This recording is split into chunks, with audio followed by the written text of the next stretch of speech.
Assalamualaikum warahmatullahi wabarakatuh. Ya baik, selamat pagi anak-anakku semuanya.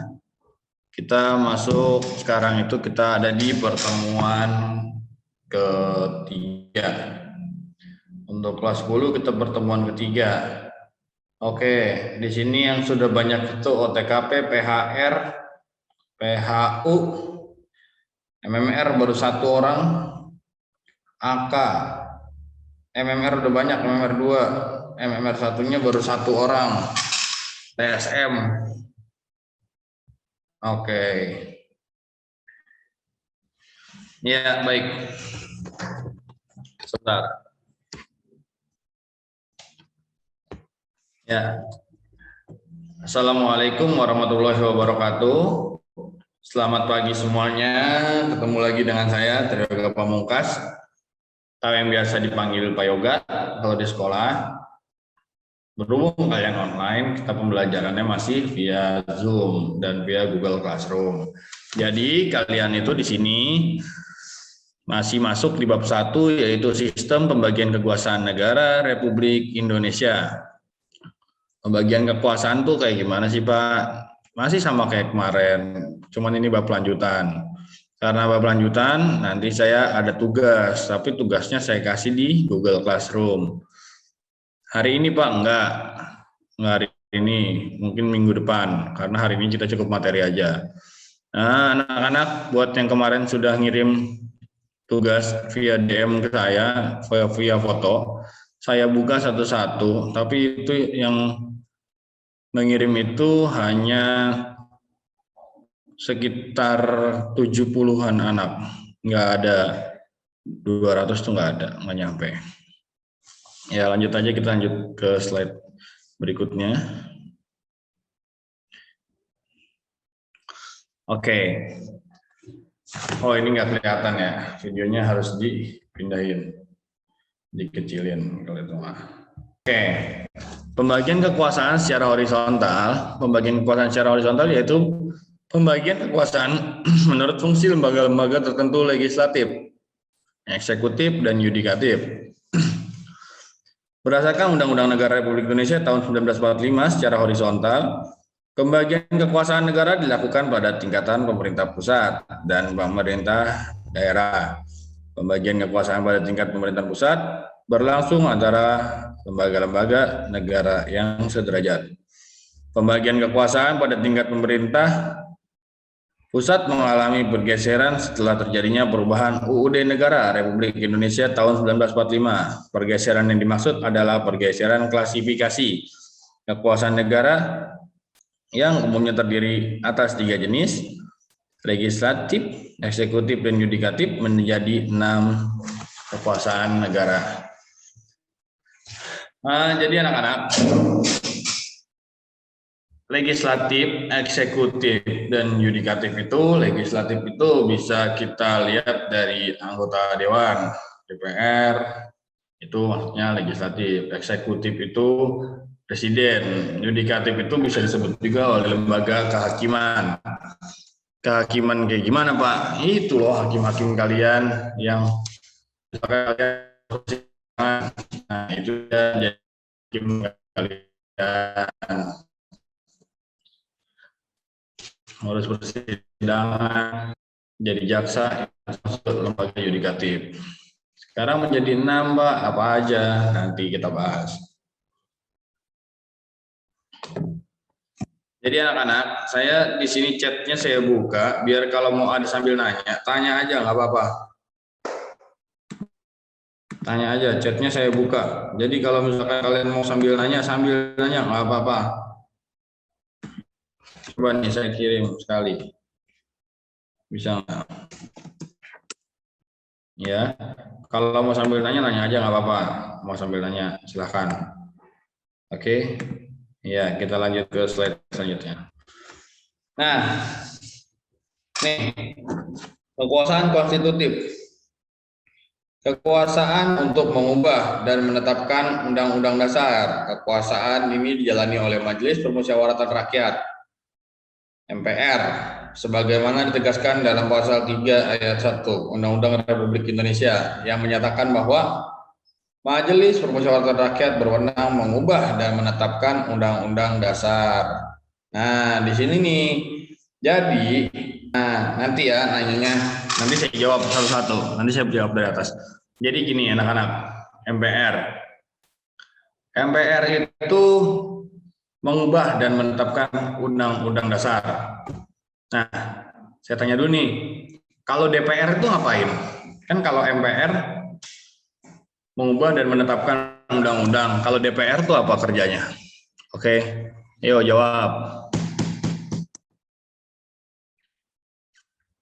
Ayo jawab. Siapa yang bisa jawab? Tidur. Aduh, Fajar Asmara mengesahkan. Ya, kurang tepat. Mengesahkan kan? Apaan Pak baru datang? Oke, ayo apalagi membuat. Nah, ini RUU. Ini agak tepat nih. Abi. Ayo, ada nggak? Tidur pas sidang. Bisa. Jadi gini anak-anakku semuanya. DPR itu mengesahkan undang-undang, bukan Bang, mengesahkan tindak lanjuti aspirasi rakyat. Benar. Berantem Pak, kemarin viral. Oke, memberikan persetujuan presiden. Enggak juga sih. Jadi gini, fungsi DPR itu yang benar adalah yaitu merancang undang-undang atau membuat RUU tuh benar tuh. RUU itu singkatan apa sih? Ayo singkatan apa? RUU. Kan kalian pasti pada tahu tuh kemarin pada demo RUU tentang ayam yang masuk ke dalam pekarangan orang dia bisa dibayar. RUU itu apa RUU? RUU. Nah, itu rancangan undang-undang betul.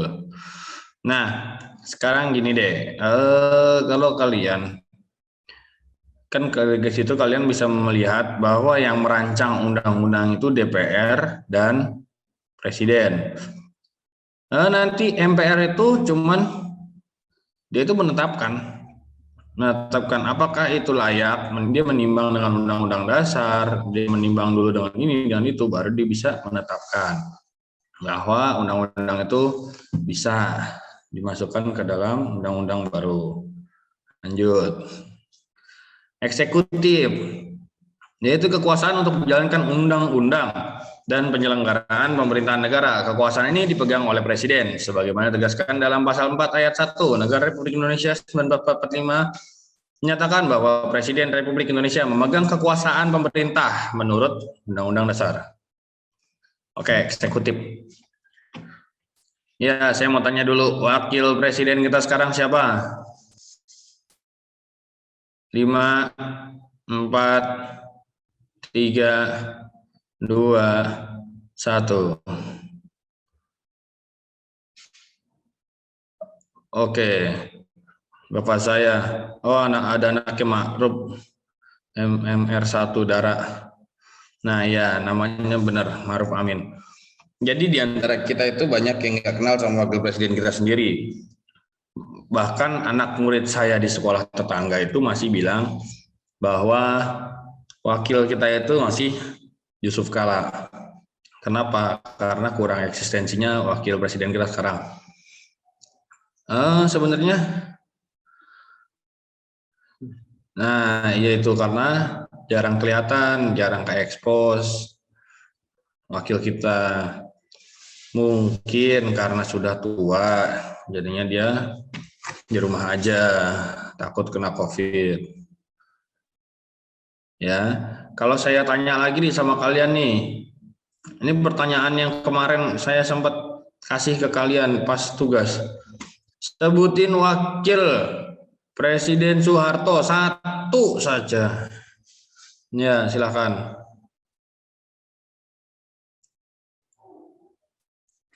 Ayo. Ya, terus siapa lagi? Nah, cakep tuh. Nah, itu yang bilang Bu Habibie siapa itu? Muhammad Ram. Waduh. Udah Malik, betul. Ya, terus. Bibi yang Bono. Ya, ini rata-rata. Nah, itu Abdul Malik siapa itu? Saya.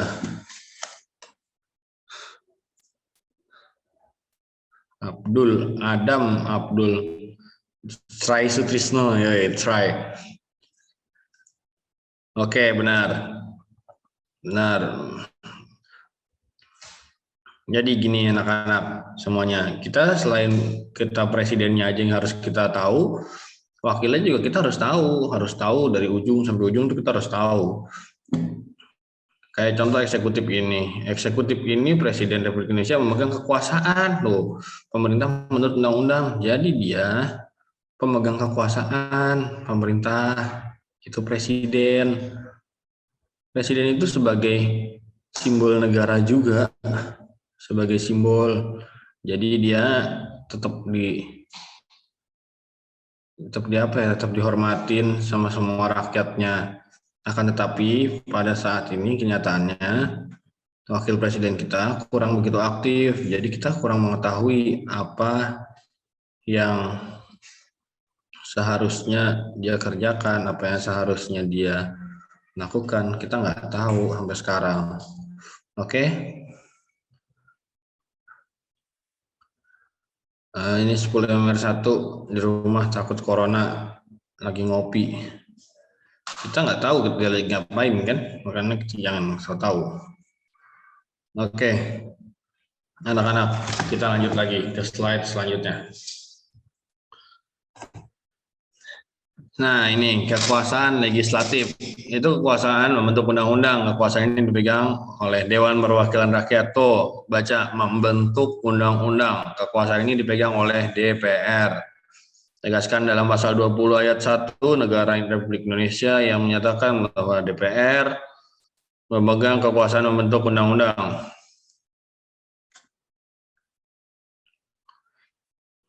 Pak, kemarin Maruf Amin nggak datang acara ya? Datang? Siapa bilang nggak datang? Legislatif nih, kita bahas DPR nih. DPR itu sering banget ya bikin onar dari dulu. Padahal dia dewan, tapi kita nggak bisa melihat benar-benar bagaimana kinerja dewan yang sesungguhnya. Sekarang nih yang lagi rame nih di TikTok tuh apa di Instagram tuh dia pada ngomongin tentang PDIP. Puan Maharani joget-joget lah, Megawati lah, segala macam. Tapi di sisi lain kalian jangan kayak gitu. Nanti kalian bisa kena undang-undang tikus-tikus berdasi yang suka ingkar janji. Oke, jadi begitu.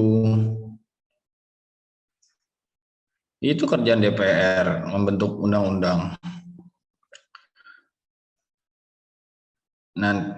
Nah, itu benar tuh, nanti disergap Pak, benar. Nah, tuh benar tuh, badai, itu benar tuh. Kan ITE Pak, benar tuh, benar. Undang-undang ITE itu mengatur itu juga loh. Jadi kalian nggak boleh semena-mena karena kalian pengen, kalian lakuin itu nggak bisa begitu. Kalian harus paham juga tentang undang-undang ITE. Kalau kalian oke.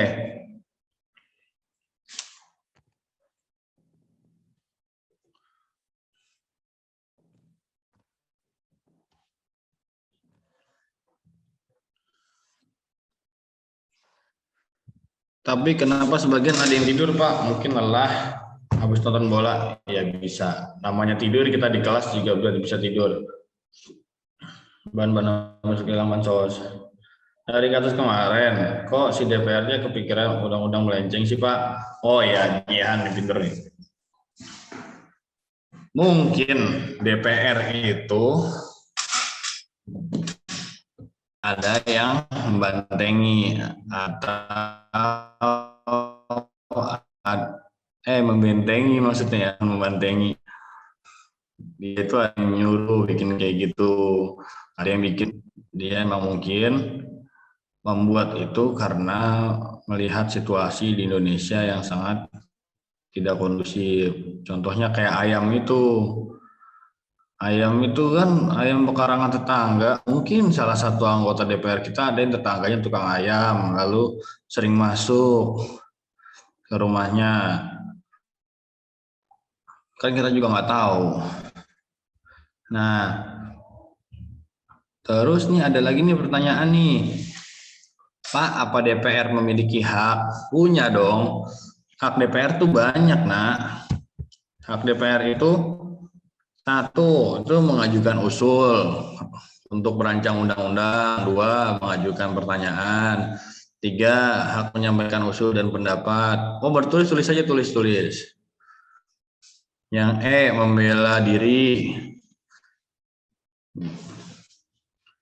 Terus hak imunitas, hak protokoler, terus hak keuangan dan administratif, hak pengawasan, hak mengusulkan dan memperjuangkan program pembangunan DAPLI, hak melakukan sosialisasi undang-undang. Jadi setelah undang-undang itu disahkan juga kita harus. Nah, sebentar nanti saya jawab lagi. Selain punya hak, DPR itu juga punya kewajiban sebenarnya. Kewajiban DPR itu memegang teguh dan mengamalkan Pancasila itu wajib. Ya, itu wajib banget. Melaksanakan UUD, menaati peraturan perundang-undangan itu juga wajib. Mempertahankan dan memelihara kerukunan nasional dan keutuhan negara Republik Indonesia. Mendahulukan kepentingan negara atas kepentingan pribadi, kelompok, golongan, memperjuangkan peningkatan kesejahteraan rakyat, menaati prinsip demokrasi dalam menyelenggarakan pemerintahan negara, menaati tata tertib dan kode etik,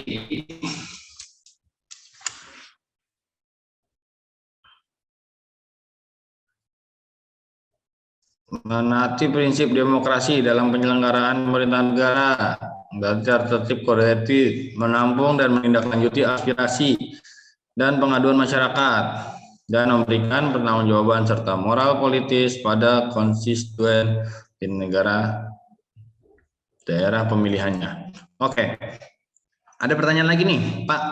Apa bedanya DPR sama MPR? Tadi kita udah jelasin, mungkin Abi Nubli Barokah. Tadi udah saya jelasin di slide yang sini nih. Nah, ini MPR. Tuh, kalau mau ditulis, tulis dulu silahkan, tulis. Tulis aja dulu, nggak apa-apa kok. Kalian kalau mau tulis dulu, saya tungguin. Kalian mau sampai kapan nulis juga saya tungguin. Cuma biasa aja.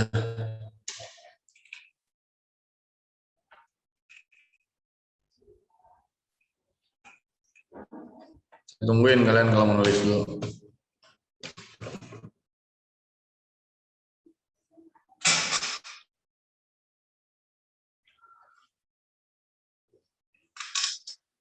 Jadi gini anak-anak semuanya. DPR itu Ananda Rizky. Iya, nanti saya kirim ke GCR biar kalian bisa baca juga. Oke, nanti saya kirimin, tenang aja. Bentar.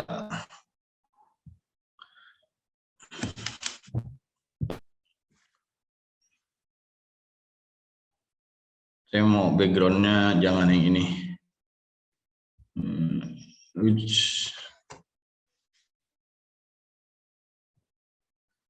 Ya, anak-anak semuanya. Jadi ini loh, konstitutif, eksekutif, legislatif kita udah bahas. Jadi sekarang kita bahas ya selanjutnya, yaitu yudikatif.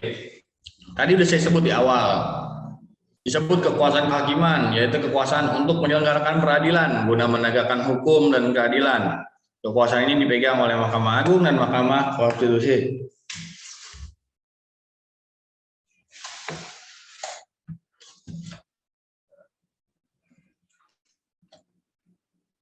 Oke,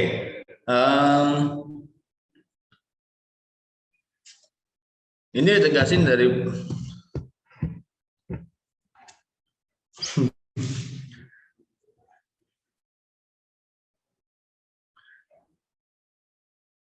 sebagaimana ditegaskan dalam pasal 24 ayat 2 Undang-Undang Dasar Negara Republik Indonesia tahun 1945 yang pendidikan Pancasila dan kewarganegaraan menyatakan bahwa kekuasaan kehakiman dilakukan oleh sebuah Mahkamah Agung dan badan peradilan yang berada di bawahnya dalam lingkungan peradilan umum, lingkungan peradilan agama, lingkungan peradilan militer, lingkungan peradilan tata usaha negara, dan oleh sebuah mahkamah konstitusi. Oke, semuanya. Nah, nih saya mau jelasin dikit nih. Kalian lihat sini. Oke. Peradilan umum adalah peradilan, kalian mau tulis sambil tulis boleh, adalah peradilan yang mengadili. Itu maksudnya apa itu emot apa itu? Adalah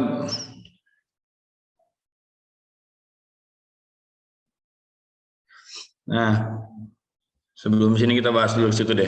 Pas misal kita komentar yang nggak panas di sosial media, apa kita bisa kena pasal sih Pak? Bisa tergantung kita kayak gimana.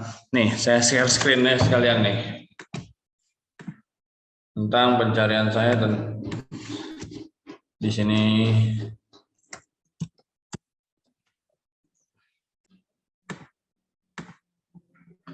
Ini anak-anak saya share screen nih, sebentar.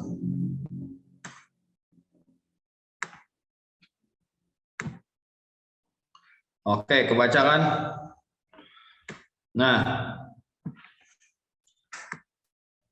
nih, body shaming merupakan bentuk dari tindakan mengejek atau menghina dengan komentar seputar fisik yang meliputi bentuk, ukuran, serta penampilan orang. Gendut banget lu, itu udah nggak boleh, benar-benar udah nggak boleh. Kok hitam, mukanya jelek gitu, sok cantik deh, itu udah nggak boleh. Itu udah benar-benar pencemaran baik. Nah, selanjutnya ini kita juga bisa baca dari sini. Bila seseorang mendapat komentar di sosial media merasa dirinya dihina dan nama baiknya tercemar, maka bisa saja orang tersebut melaporkan si pemberi komentar ke pihak yang berwajib dan akan terjerat pasal UU.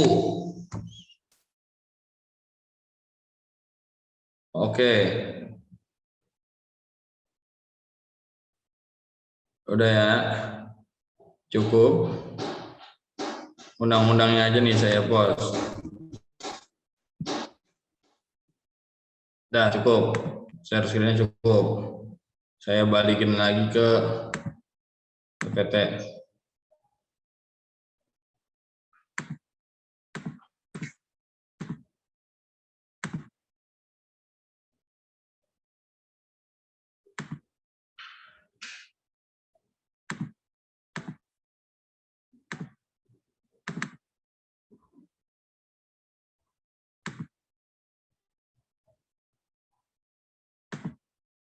Saya balikin lagi ke PPT, oke? Bentar ya.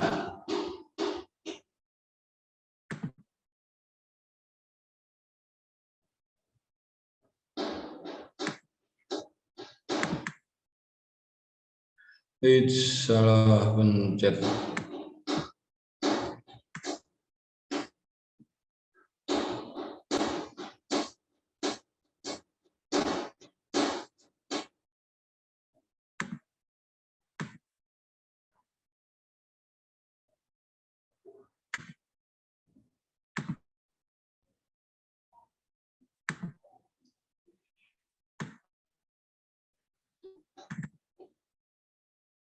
Oke, kita kembali lagi ke PPT-nya, balik lagi. Nah, kekuasaan eksaminatif.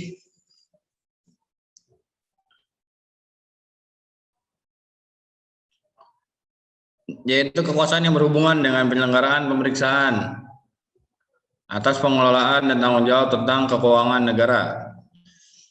Kekuasaan ini dijalankan oleh Badan Pemeriksa Keuangan (BPK) sebagaimana tegaskan dalam pasal 23E ayat 1 Undang-Undang Negara Republik Indonesia tahun 1945 yang menyatakan bahwa untuk memeriksa, mengelola, dan tanggung jawab tentang keuangan negara diadakan satu badan pemeriksa keuangan yang bebas dan mandiri.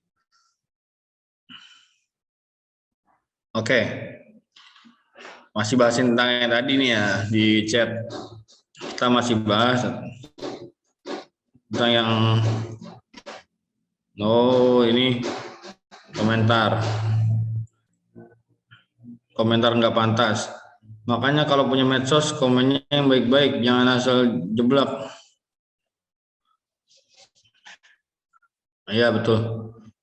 Kalau punya medsos jangan kasih komentar yang buruk-buruk, jangan kasih suka menghina orang. Nih saya kasih nih. Itu IG saya.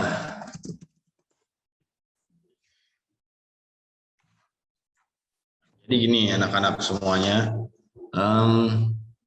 kalau untuk komentar tidak pantas itu sebenarnya nggak usah disampaikan di IG. Cukup dalam hati aja, nggak usah kalian sebutin itu ke depan orangnya. Nggak usah kalian karena semakin kalian sebutin ke orangnya, itu malah semakin banyak musuh kalian, semakin kalian nggak suka sama orang, kalian katain depan muka, lu gendut banget sih gini. Orang itu pasti menyimpan rasa dendam. Keluar dari konteks PPKN, untuk sesama manusia, akhlakul karimah itu nggak ada buat kalian. Kalian ngatain gitu. Kalau haters itu beda ya urusannya. Biasanya haters itu setiap orang pun punya. Haters itu juga kalau udah komentar sangat melenceng juga bisa aja dikenakan undang-undang ITE. Pak, apakah BBM bisa diturunin, Pak? Bisa. Jika harga minyak bumi turun, pasti BBM juga bakal turun. Emang kalian kenapa ngurusin BBM? Kan lagi PPKM, lagi COVID, di rumah aja, jangan kemana-mana dulu. Kalian kan kewajibannya malah belajar di rumah sekarang. Ayo, ada lagi yang nanya nggak? Lanjut slide selanjutnya ya.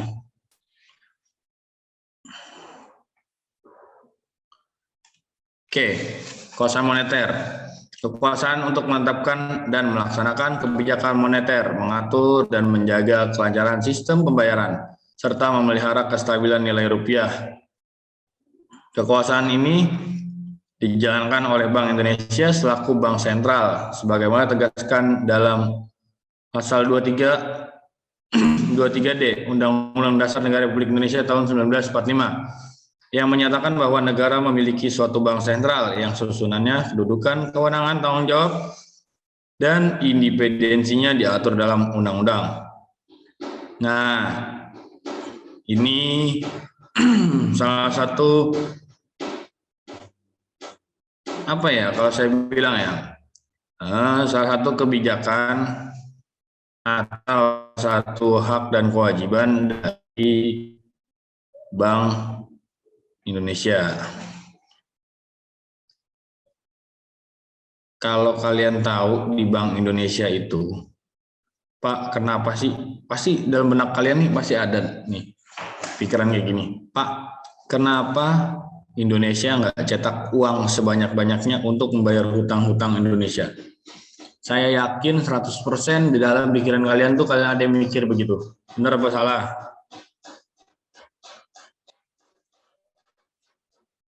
PPKM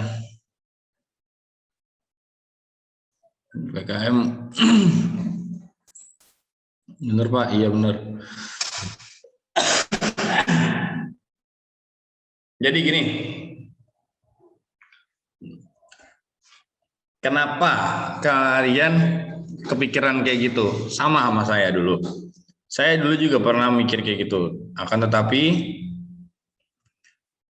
kembali, saya dulu pernah diajarin sama guru saya, jika uang di suatu negara itu melebihi dari batas keuangan, nanti nilai rupiah akan semakin kecil. Jadi yang tadinya kita punya uang nih 10.000, bisa buat beli rokok filter setengah, nanti rokok filter setengah itu bisa jadi 100.000 kalau peredaran uang kita semakin banyak. Itu negara Zimbabwe, oh itu mah beda urusan. Kamu mau tinggal di sana? Saya nggak mau. Bayar utang pakai aset negara atau apa, Pak? Bayar utang mau bebas, mau pakai apa aja, yang penting dibayar. Ribet amat ngurusin urusan orang. Oke, ini dari Bank Sentral, kita lanjut lagi ke pembagian kekuasaan secara horizontal. Ada tingkat lembaga daerah yang sederajat, yaitu antara pemerintah daerah, kepala daerah atau wakil kepala daerah, dan Dewan Perwakilan Rakyat DPRD pada tingkat provinsi. Pembagian kekuasaan berlangsung antara pemerintah provinsi dan DPRD provinsi. Sedangkan pada tingkat kabupaten kota, pembagian kekuasaan berlangsung antara pemerintah kabupaten kota, bupati atau wakil wali kota, dan DPRD kabupaten atau kota.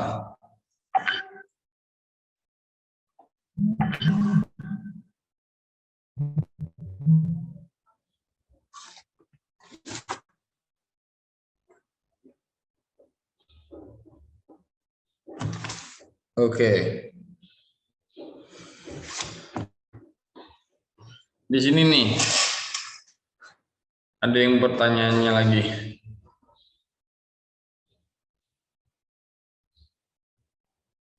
Saya baca pertanyaan dari sini dulu. Gimana membayar utang, Pak? Menterinya aja korup mulu. Ya, kita nggak bisa ngomong menteri itu korup ya, karena kita cuman sebagai pengamat istilahnya, pengamat. Kita nggak tahu menteri itu korup enggak. Kan mereka gaya hidupnya bagus, gitu. Mobil mewah, mereka punya barang-barang bagus, barang-barang branded. Kalau kalian bakal bilang itu korup, enggak sebenarnya. Menurut saya tuh enggak, itu wajar. Karena kenapa? Menteri itu gajinya gede, nak, enggak kayak gaji orang-orang itu, nak. Menteri emang gajinya sedikit, cuma tergantung golongan. Tapi menteri itu punya tunjangan, tunjangannya sangat besar.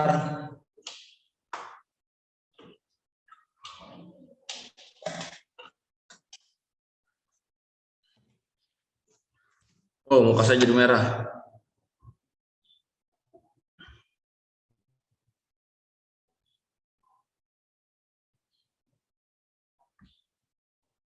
Oke, anak-anak.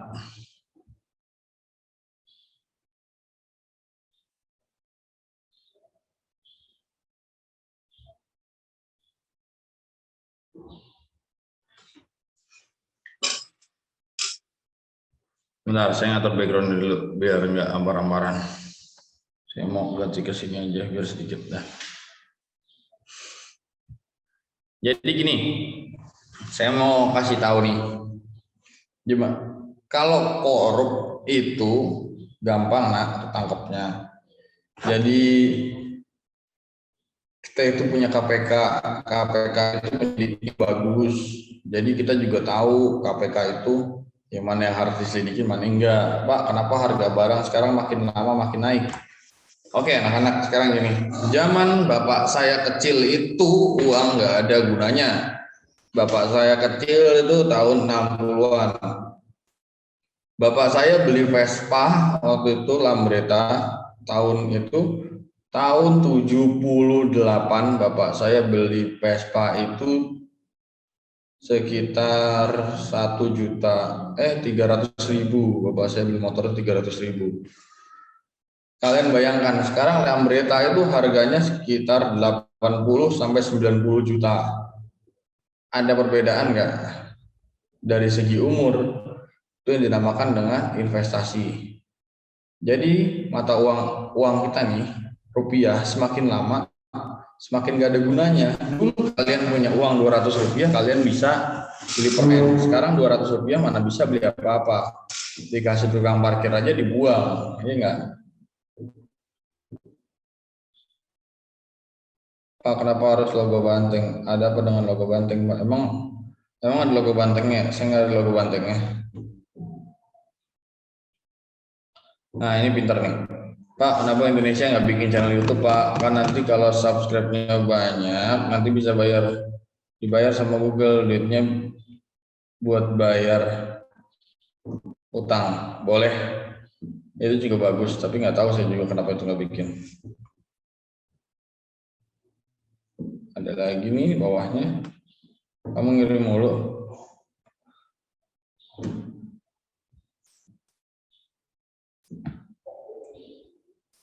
Aji, MMR 1 Aji.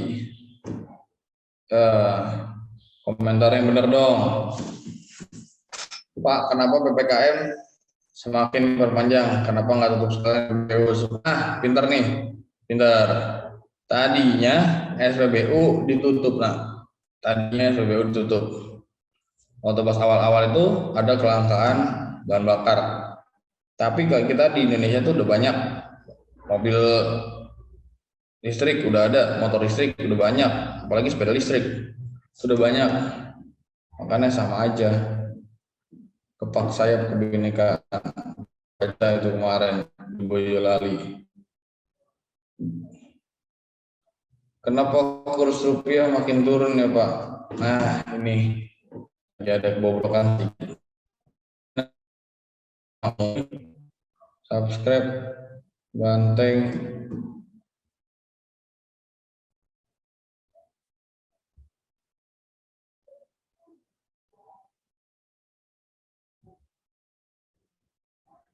Suaranya putus-putus Pak. Iya Devi, putus-putus lagi nggak sekarang Devi? Tadi saya pakai WiFi handphone. Nah sekarang kita ganti ke pembagian kekuasaan secara vertikal. Oke, bisa baca dulu sendiri. Pembagian kekuasaan secara vertikal merupakan pembagian kekuasaan yang berdasarkan tingkatannya, yaitu pembagian kekuasaan antara beberapa tingkatan pemerintahan. Pasal 18 ayat 1 Undang-Undang Negara Republik Indonesia tahun 1945 menyatakan bahwa Negara Kesatuan Republik Indonesia dibagi atas daerah-daerah provinsi dan daerah. Provinsi itu dibagi atas kabupaten dan kota, yang tiap-tiap provinsi, kabupaten, dan kota itu mempunyai pemerintahan daerah yang diatur dengan undang-undang. Berdasarkan ketentuan tersebut, pembagian kekuasaan secara vertikal di negara Indonesia berlangsung antara pemerintah pusat dan pemerintah daerah, pemerintahan provinsi, dan pemerintahan kabupaten atau kota. Pada pemerintahan daerah berlangsung pula pembagian kekuasaan secara vertikal yang ditentukan oleh pemerintah kabupaten atau kota. Apa nih? Nah, kenapa orang dagang pada dibubarin padahal dia nyari duit? Ntar kita bahas lagi. Saya baca dulu. Pada pemerintahan daerah berlangsung pula pembagian kekuasaan secara vertikal ditentukan oleh pemerintah pusat. Hubungan antara pemerintahan provinsi dan pemerintahan kabupaten kota terjalin dengan koordinasi pembinaan pengawasan oleh pemerintahan pusat dalam bidang administrasi dan kewilayahan.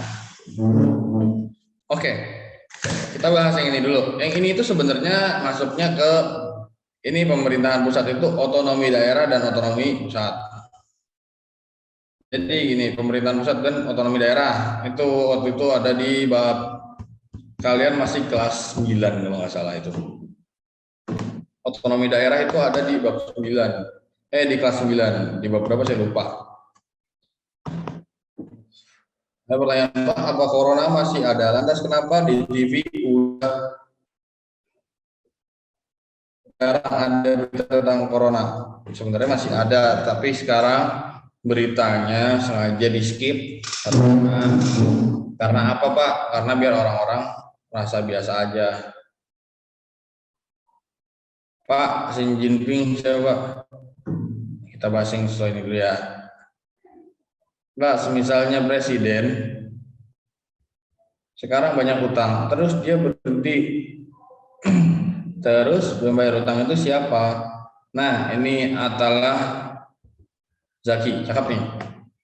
Presiden tergantung, nah. Presiden itu dia uangnya itu dipergunakan untuk keperluan pribadi atau keperluan negara. Kepentingan negara itu kan banyak. Nah, gak cuma kalian punya uang misalkan 500 juta, terus kalian minjemnya itu banyak nih 500 juta. Kalian mentang-mentang jadi presiden gitu, kalian pakai uang itu buat kalian beli mobil. Kalian pakai uang itu untuk beli rumah. Kalian pakai uang itu untuk bikin pesawahan. Tapi hasilnya dikelola sendiri. Itu masuknya hutang pribadi, bukan hutang. Jadi kalian harus bisa membedakan mana yang kepentingan negara, mana kepentingan diri sendiri. Kalau kepentingan negara, nanti bakal turun-temurun sama kayak Orde Baru kemarin. Orde Baru itu banyak banget hutangnya banyak. Tapi sampai sekarang ada yang belum kebayar. Ada yang belum kebayar. Pas SBY kemarin juga ada hutangnya, tapi sekarang belum kebayar. Nah,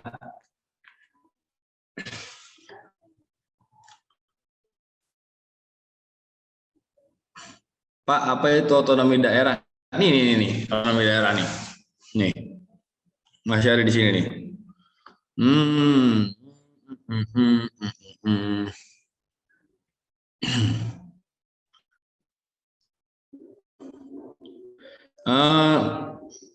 Sini ada yang nyerempet. Nah, nih.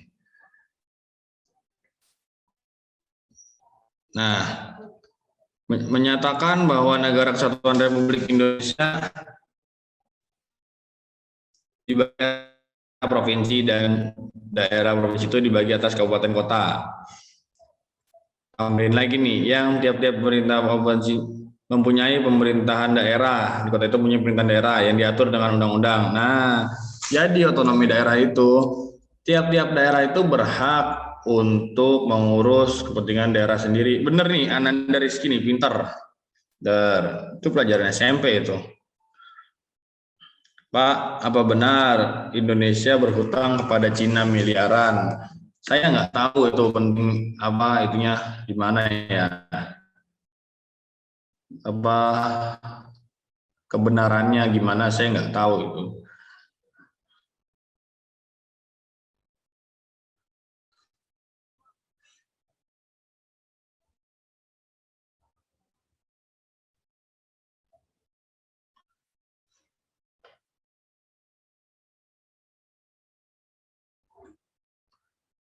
Ayo,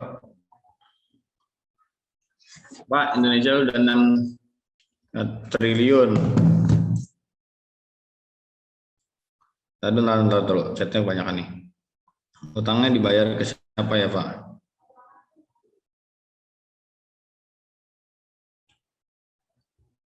Apakah ke elit global? Enggak. Indonesia utangnya itu ke Bank Dunia. Dunia punya bank. Mengurus kepentingan ke daerah sendiri, betul. Pak, itu kenapa ibu kota dipindahkan ke Kalimantan, Pak? Belum. Masih ada di sini, di daerah kita, di Jakarta.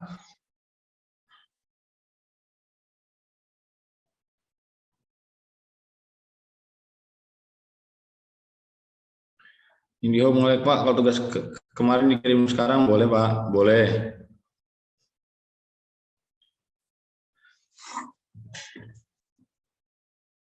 Pak, utang Indonesia ke Arab masih ada nggak, Pak? Saya nggak tahu Indonesia punya utang sama siapa aja, saya nggak tahu. Karena saya hanya menyampaikan teorinya, saya nggak pernah nanya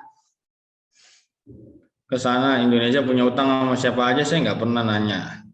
Pak, kan yang utang Indonesia, ntar yang nanggung di akhirat siapa ya, Pak? Ya bisa jadi itu yang utang, minjem duit.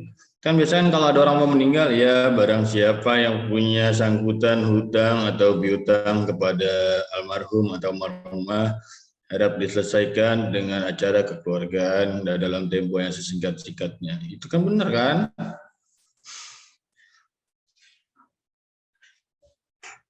Paket sekarat, ya itu urusan kalian. Kalau paket sekarat bicara. Tanggunglah 12 menit lagi. Ya, satu lagi kayaknya masih ada. Oh, udah habis slide kita. Ayo, yang pada mau tanya silahkan deh, tanya sepuas kalian. Mau tanya apa? Asal masih seputar PPKM. Yang cewek dong, tadi yang cewek nanya baru dikit.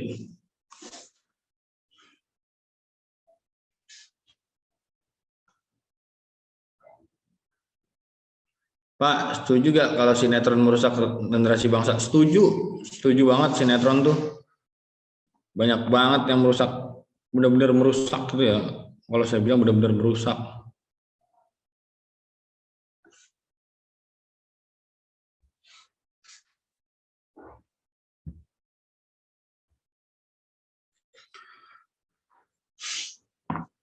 Pak, Presiden Jokowi, habis Jokowi nanti siapa? Saya kayaknya. Tapi saya belum ketemu ini siapa yang mau ngajuin saya jadi calon. Pak, udah nyarap belum? Udah. PKM masih pada keluar, cuer dong. Kenapa emang jendela SMA merusak adik saya? Kenapa emang adiknya? Pak, kenapa ibu kota mau dipindahkan ke Kalimantan?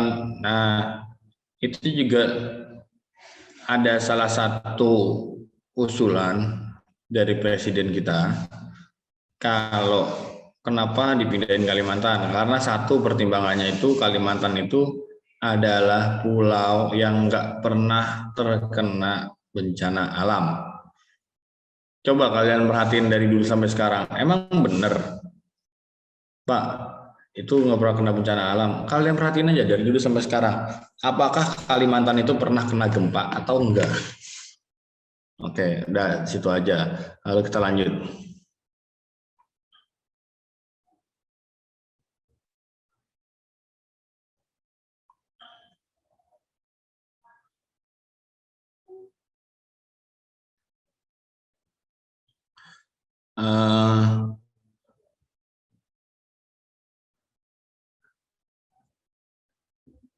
Pak, rezim sekarang kenapa keadilan dihilangkan? Menghina Nabi penghina Nabi dimaafkan, menghina presiden dipenjarakan. Kali aja Bapak tahu. Sekarang gini, penghina Nabi siapa ya? Saya belum pernah lihat penghina Nabi. Sampai sekarang nggak ada kayaknya. Saya belum dengar sampai sekarang tuh ada yang menghina Nabi. Benar-benar nggak ada, saya pikir ya. Dan saya lihat-lihat sekarang tuh nggak ada. Penghina presiden itu dia ngehinanya di mana ya? Kalau dia ngehina dan dia melanggar undang-undang ITE, dia kenanya di pasal undang-undang ITE, bukan karena dia menghina presidennya. Undang-undang ITE-nya itu jelas melarang. Kamu dihina aja sama saya nih, saya bakal kena undang-undang ITE. Bukan cuma presiden. Tapi seru Pak nonton sinetron. Aslinya cuma setahun, cuma dicicil aja seminggu-seminggu. Nah, nggak tahu juga ya saya, karena saya nggak tahu.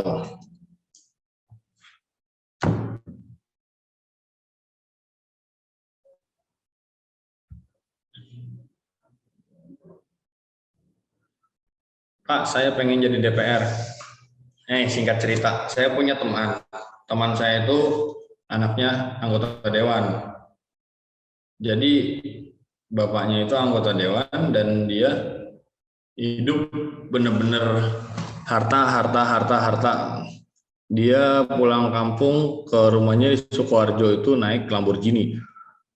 Itu bener-bener namanya uang itu nggak ada serinya.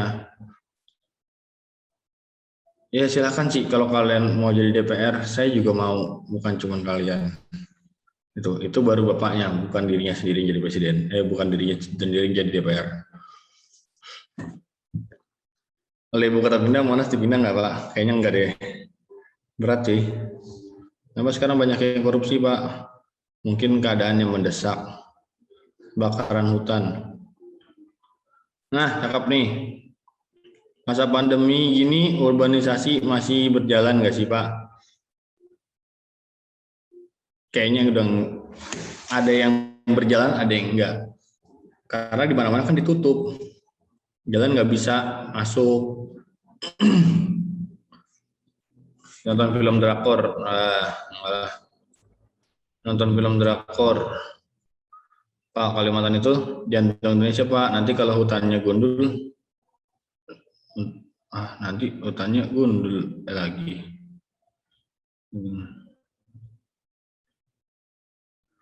Pak, emang benar Presiden digaji sama pajak? Ya benar, kalian kira PNS-PNS itu digaji sama siapa? Sama pajak, sama pendapatan negara, itu semua. Pak, kalau bikin paspor itu kita kena pajak nggak sih Pak? Ya kena lah. Pak, kenapa dulu Indonesia ada pemecahan sama Timor Leste? Nah, ini benar nih. Ini tahun 1999. Pecahan sama Timor Leste. Dulu namanya Timur Timur ya. Ada perpecahan dulu. Kenapa Timor Leste? Kalian tahu GAM, Gerakan Aceh Merdeka, itu pengen kayak Aceh itu kayak Timor Leste, kayak Timur Timur. Dia dicah dari Indonesia. Dia pengen bikin kekuasaan sendiri karena dia menganggap daerah mereka tuh paling kuat.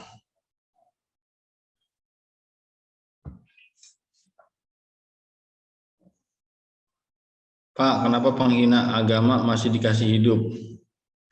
Ya, saya nggak tahu.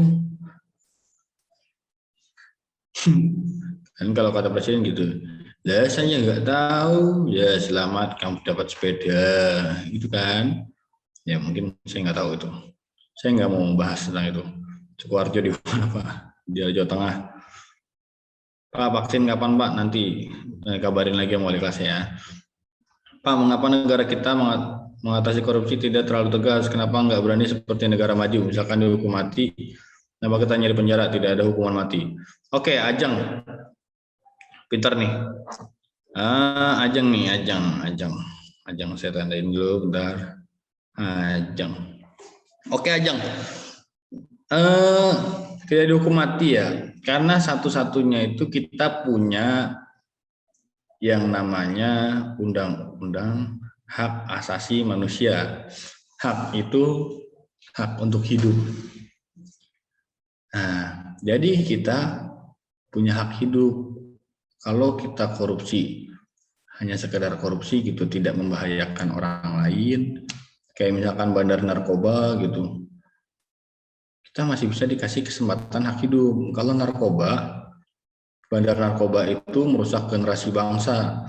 Generasi bangsa itu benar-benar nggak cuma satu atau dua orang, pasti kan banyak tuh, banyak orang yang ikut narkoba karena dimulai dari satu bandar ini, itu bisa dihukum mati. Kalau korupsi itu hanya menguntungkan dirinya sendiri, tidak merugikan orang lain, sebenarnya gitu. Kita juga dilindungi dengan HAM juga.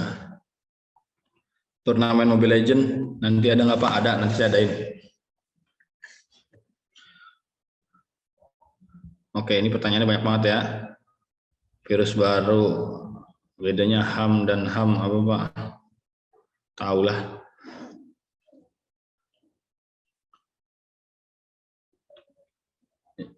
Terus buat warga, nanti uangnya nggak berguna dong.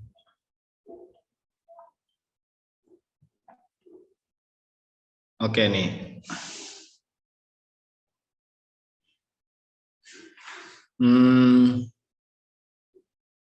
Ya enggak tahu, kok tanya saya.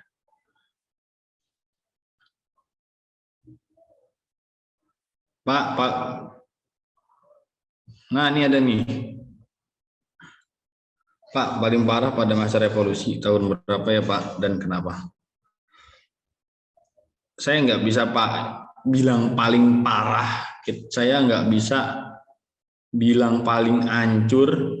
Saya nggak bisa bilang kalau itu gimana ya. Saya nggak bisa itu paling hancur atau saya nggak bisa bilang kalau itu paling bobrok. Saya nggak bisa ngomong kayak gitu karena semua masa itu bagus dari presiden pertama sampai presiden sekarang itu sangat bagus. Kita nggak bisa menjelek-jelekan presiden. Oke, Pak, kenapa yang di Dar, saya matiin dulu ininya.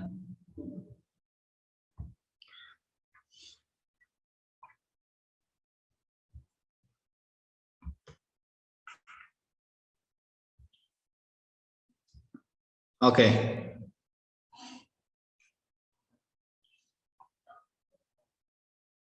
Pak Yoga orang Jawa, iya, dia orang Jawa. Pak, kenapa dikorupsi? Potong lehernya, kenapa malah dipotong masa tahanannya? Oke, masa Soeharto, Pak. Saya nggak, kan saya tadi ngomong, saya nggak bisa main sebut siapa yang paling buruk, karena semuanya yang saya tahu itu semuanya bagus, nggak ada yang jelek, sama sekali nggak ada yang jelek. Kalau mereka jelek, mereka nggak dipilih dong. Ini kan mereka bagus-bagus, makanya saya nggak pernah bilang mereka tuh jelek. Yo, ada pertanyaan yang bagus nggak?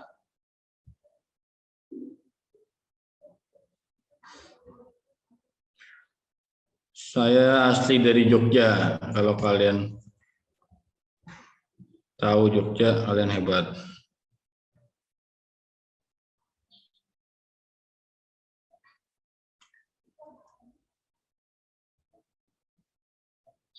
Pak, kan korupsi, ini ketangkap. Terus uangnya buat apa, Pak?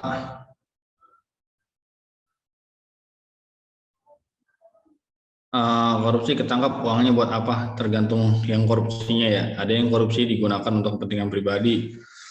Contohnya bisa buat beli ini, beli itu, beli ini, beli itu, beli ini, beli itu.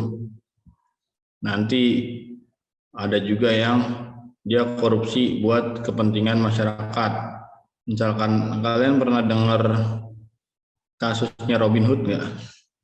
Jadi Robin Hood itu dia korupsi, dia kayak menjarah bank-bank itu dia untuk bayarin orang-orang makan buat ini segala macam tuh. Tapi namanya korupsi itu nggak bisa dibikin. Pak, tempat hukuman mati di negara Indonesia yang paling mana, Pak? Dan penjara mana? Kalian tahu daerah itu pulau terpencil di Jawa Tengah. Nah, ini nih. Kalian tahu Nusa Kambangan nggak? Nusa Kambangan itu ada pulau di situ. Itu pulau hukuman mati, penjara paling ketat. Itu dia di situ. Nusa Kambangan. Oke. Ini ada pertanyaan bagus lagi nih. Satu aja ya. Lapas Nusa Kambangan. Tuh pinter tuh. Daud. Pinter.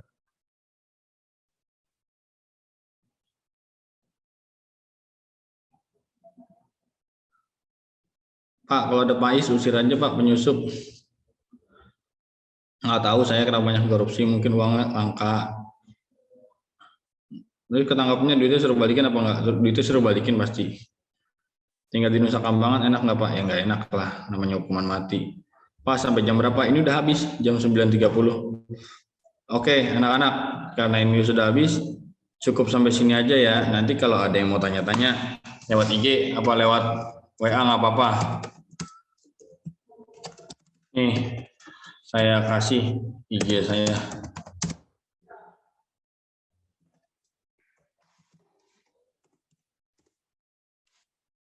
Tuh, kalau mau tanya-tanya nanti ke IG nggak apa-apa. Nanti saya selalu on kok di IG. Oke. Wabillahi taufiq wal hidayah. Wassalamualaikum warahmatullahi wabarakatuh. Sampai jumpa di pertemuan minggu depan. Nanti saya posting di GCR.